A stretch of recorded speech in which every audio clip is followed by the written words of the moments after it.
ഒരു soya chunks വെച്ചുള്ള കീമയാണ് ചെയ്യാൻ പോകുന്നത്. ചപ്പാത്തിയുടെയും ചോറിൻ്റെ കൂടെ കഴിക്കാൻ പറ്റുന്ന നല്ലൊരു സൈഡ് ഡിഷാണിത്. ഒരു പാനിലേക്ക് വെള്ളം ചൂടാക്കാനായിട്ട് വെച്ചു.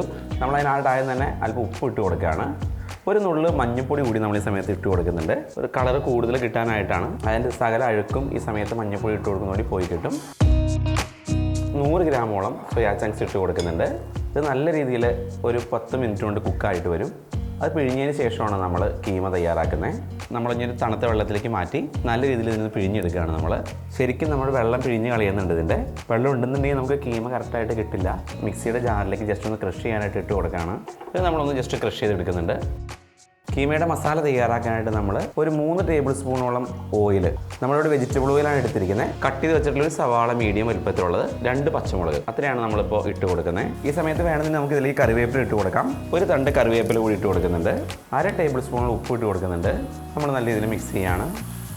നമ്മുടെ ഓയിൽ 2 ഓയിൽ മിക്സ് ആയിട്ടുണ്ട്. കോക്കനട്ട് ഓയിലും വെജിറ്റബിൾ ഓയിലും മിക്സ് ആയതുകൊണ്ടാണ് ഇങ്ങനെ പതഞ്ഞു വരുന്നത്. ഈ സമയത്ത് നമ്മൾ ഇതിലേക്ക് ginger garlic paste 1/2 table spoon നമ്മൾ ഇട്ട് കൊടുക്കുന്നുണ്ട്. ഇനി നമ്മളിതിലേക്ക് ആവശ്യത്തിനുള്ള മസാലകൾ ഇട്ട് കൊടുക്കുകയാണ്. മഞ്ഞൾപ്പൊടി 1/4 ടേബിൾ സ്പൂൺ, കാശ്മീരി മുളക് പൊടി 1 ടേബിൾ സ്പൂൺ ഇട്ട് കൊടുക്കുന്നുണ്ട്. മല്ലിപ്പൊടി 1/2 ടേബിൾ സ്പൂൺ. ഇത്രയാണ് നമ്മൾ ഇട്ട് കൊടുക്കുന്ന ആകെ മസാല.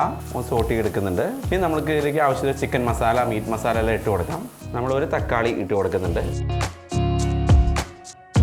നമ്മുടെ ഈ സമയത്തേക്ക് ഇതിലേക്ക് അല്പം കറി മസാല ഇട്ട് കൊടുക്കുന്നുണ്ട്. അതിൻ്റെ കൂടെ അല്പം ജീരകത്തിൻ്റെ പൊടി.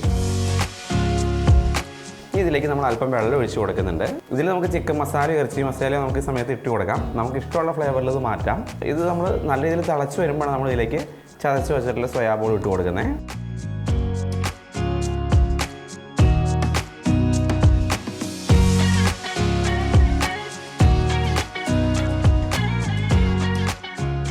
ഈ സമയത്ത് നമ്മൾ മല്ലിയില കൂടി ഇതിൻ്റെ മുകളിൽ സ്പ്രെഡ് ചെയ്തിട്ട് കൊടുക്കുന്നുണ്ട്. അത് ഓപ്ഷനിലാണ്, പക്ഷെ നല്ല കളർഫുള്ളായിട്ട് മാറാനായിട്ട് ഇത് നല്ല രീതിയിൽ ഉപകരിക്കും. സോയാ ചങ്ക്സ് കീമ റെഡിയായി കഴിഞ്ഞു.